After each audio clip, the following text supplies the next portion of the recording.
between people who've done hallucinogens and people like me who are too neurotic to do them. Why are you too neurotic to do hallucinogens? I've had fucking panic attacks from smoking weed. I'd like to do them. Because you smoke too much weed. Yeah. So you think I should do it? I asked Sam Harris the same thing, because I need that. I want to reach that point where I'm less scared of death and less tied up in my own very fleeting existence. And I want to be like, maybe humans won't be around forever, whatever. Well, they're not going to be around Well, forever. I know we're not, but I'm scared of that, and I want to be less scared of that. But I feel like I've done like half doses of shrooms and it was great, but it What's wasn't a half dose? What does that mean? just whatever I was supposed to take, I took half of it. I laughed my ass off with my friends. It was great. Oh, so that's a psychedelic. That's a good example of that's probably more than a microdose, because a microdose Yeah, it was a micro. Microdose is essentially you take it to, it's like the threshold of perception, like right when you can understand that you're on that. Yeah. That's when like, you're like, oh, I think I'm on it. Yeah.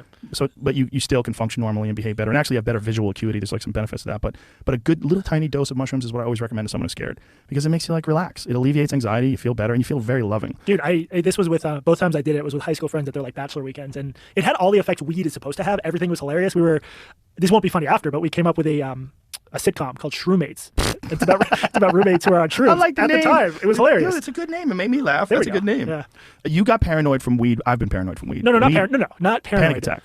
Feeling existence wasn't real. Totally dissociated. Yeah, you got too high, buddy. All right, It's so I just need normal. to dose that shit a little bit. Yeah. You need like a hit. This is weed. Ready? No, that's That's on a vape pen. This was in like 2005. When again, if you're It was a vape pen? No. I'm saying these days you can take one hit from a vape pen and you're Just good. take a hit of a joint. Okay, this was like really weak. I think that was my problem. Is like this was not good weed, so I felt like I had to smoke a lot of it. Oh, well, you never smoke a lot of it if you don't smoke a lot. Yeah. The thing about weed is like you develop a tolerance, but if you don't develop a tolerance, if you don't have a tolerance and you try to like smoke a half a joint with somebody, you're going to go into the grave. Yeah. I mean, figuratively, it's not going to kill you, but you're going to feel like you're dead, or you want to be dead, or you want to stop existing. So if for a neurotic Jew who had a panic attack from weed and did a half dose of shrooms, what's the next hard drug I should try? Well, I don't think you should try anything. I'm not going to give you any recommendations. Dr. Joe. Dr. Joe is out. I've left the building. But me, fellow human being, I always say just a little bit of mushrooms. Yeah. Because I think a little bit of mushrooms is nice. It always makes me feel like I have an enhanced perspective. It makes me feel so friendly. I want everybody to be happy. That's how I felt Yeah. during the Shroomates night. I think we have a real chance of fixing culture if mushrooms become prevalent and legal. Get the head of Hamas together with the Israeli president. Yeah. Dose them both. Well, it's going to take more than that. You're going to have to dose the entire population. And it's not going to be a dose thing. It's going to be a long, slow hike out of hell. Right. Because the people have to change their perceptions on every aspect of the way they think about each other and look at each other and treat each other. But that's what a lot of people think the history of religion really was about. It was about primitive people discovering psychedelics. They eat the wrong mushroom and then they build a belief system around it. They eat mushrooms and then they hide these psychedelics in religious stories. Yep. Do you ever read John Marco Allegro's The Sacred Mushroom and the Cross? I've not. It's an amazing book. I don't know if it's accurate, but John Marco Allegro was a biblical scholar and a linguist, and he also was an ordained minister, and he was the only one on the Dead Sea Scrolls translation group. There was a bunch of scholars that were translating the Dead Sea Scrolls, and he was the only one that was agnostic.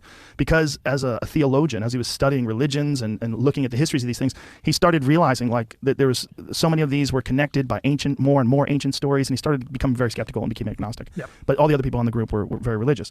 But he was still an ordained minister. Right. And he got to a point where he studied it for 14 years and he wrote a book. And this book was The Sacred Mushroom and the Cross. And I believe the book was bought up by the Catholic Church.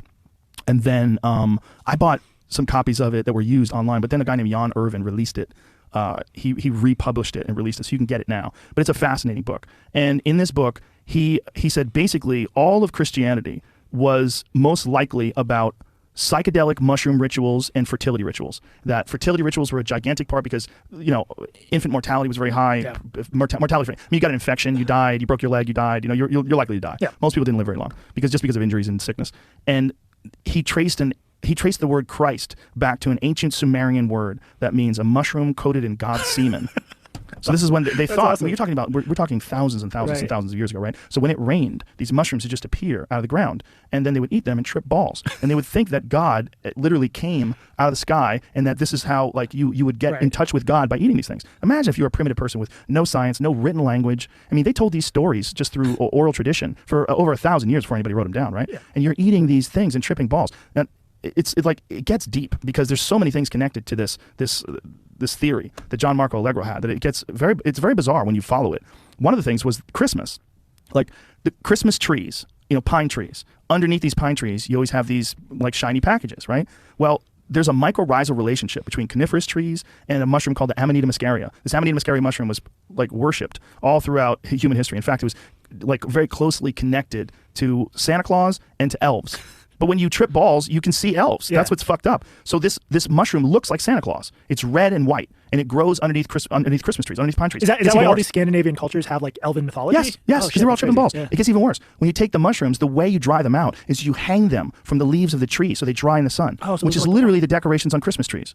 That's fucking crazy. Oh my God, dude! There's many articles written about the connection between Santa Claus came down the chimney. Well, the shamans in Siberia, once they tried to outlaw these shamanic rituals and outlaw these psychedelic practices, the way they would come into people's houses on snowdrifts, they would hop down through the chimney.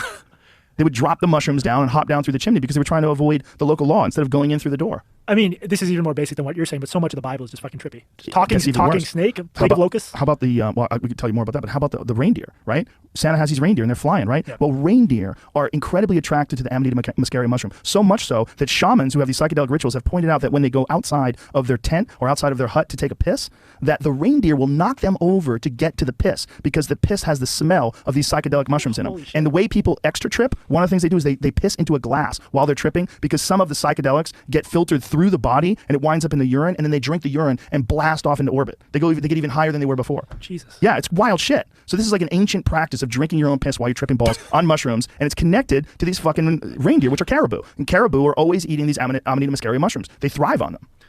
That's fucking crazy. It's a wild connection I gotta between do more Santa drugs. Claus and flying reindeer, right? This shaman who's dressed in red and white, who looks like the mushroom, and have you ever seen old Christmas cards? They all have mushrooms in them. That's crazy. Find some old Christmas cards. These old Christmas cards all have this one mushroom. It's a very specific mushroom too.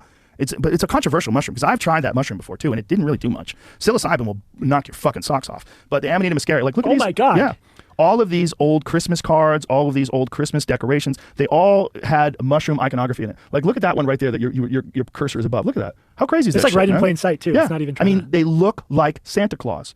Right? I mean, Santa is red and white. The mushroom is red and white. Look at that picture on the right. Now look at that. I mean, it's kind of fucking crazy. But there's hundreds and hundreds of ancient, or at least old, drawings and Christmas cards deep into like the early 20th century. Well, because his hat is so distinctive. And you don't Yes. see that anywhere else, and it so clearly matches onto the capital mushroom. It's nuts, man. It's nuts. And how about these fucking elves? Like one of the things, like why are there elves associated with Christmas? Well, elves are associated with mushroom use. But the thing is, this is me being honest, like most people that have taken Amanita muscaria, the only person I know that it's had a real legitimate trip in it was Paul Stamets. But Paul is, he's probably the most well-versed mycologist I was alive. watching some of the stories he told. Brilliant. Just like the way he can distinguish these Yes. fucking thousands of mushrooms. He's Crazy. brilliant. Yeah. Brilliant guy. So he's the best to discuss this. This is a controversial theory, right? But look at all those images. I mean, accept it as true. It's Why pretty. not? There's no it's- downside here. It's pretty nuts. Yeah, man, It's pretty nuts. Well, the burning bush, with Moses in the burning bush, they now think, scholars out of Israel think, I think it's the University of Tel Aviv. I forget which school it was. There's a working hypothesis that this was a story about someone with the acacia bush. The acacia tree is rich in dimethyltryptamine. You smoke dimethyltryptamine, you experience some higher power. It's the most potent of all psychedelics.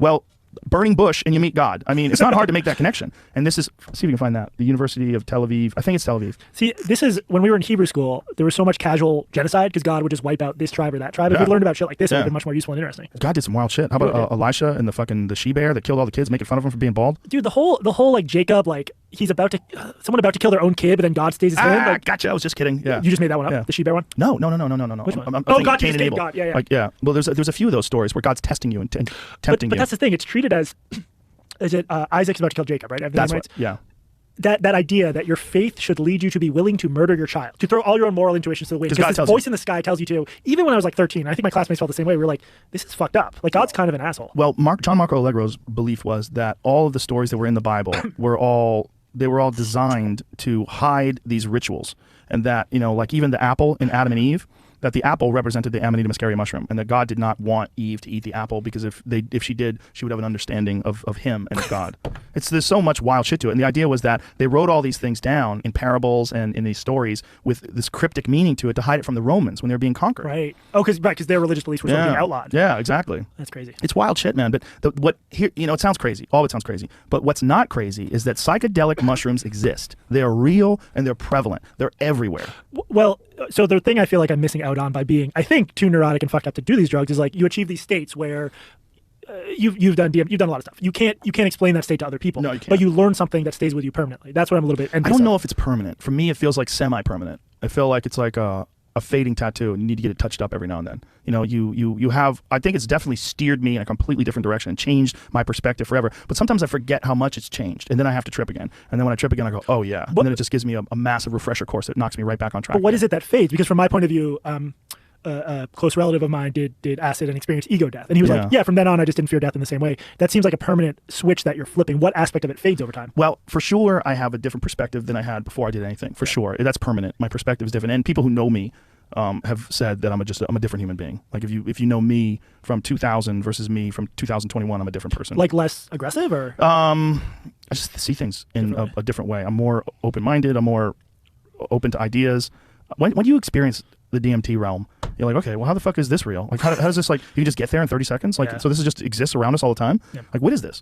But what I mean by fades is sometimes you just get busy. Like, life gets busy. You have bills, and I basically have 3 jobs, right? I'm a comedian. I do the UFC commentary, and I do this. There's a lot of things. There's a lot of stuff going on. You get caught up in these things, and I'm trying to do my best at all these things. So it requires work. I have to think. So I'm constantly involved in what I'm doing, and you can get caught up in stuff, to the point where you forget that you literally are not even you. There's more bacteria cells in your body than there's human cells. Right. You are a part of this gigantic superorganism known as the human race, and each individual, it benefits them to think of themselves as being unique and alone, Yeah. and looking out for themselves. But in the reality, that couldn't be further from the truth. So there's so many things that you just get lost with, where you just get caught up in the trappings of everyday life. And what psychedelics do, it just Yeah. resets that whole thing, and you get a chance to see things from a completely different perspective. all that other stuff is bullshit. Here's like the fundamental truth Yeah. about stuff, even if you can't express it with words. Well, you also recognize that no matter what is happening in your life, no matter what good stuff, like with your career, if you don't have love and friendship, if you don't have friendship and love and people around you aren't happy as well, then your life is not going to be good. You know what really disappointed me? Are you looking for this? You good? Yeah, I'm smart. Sure. What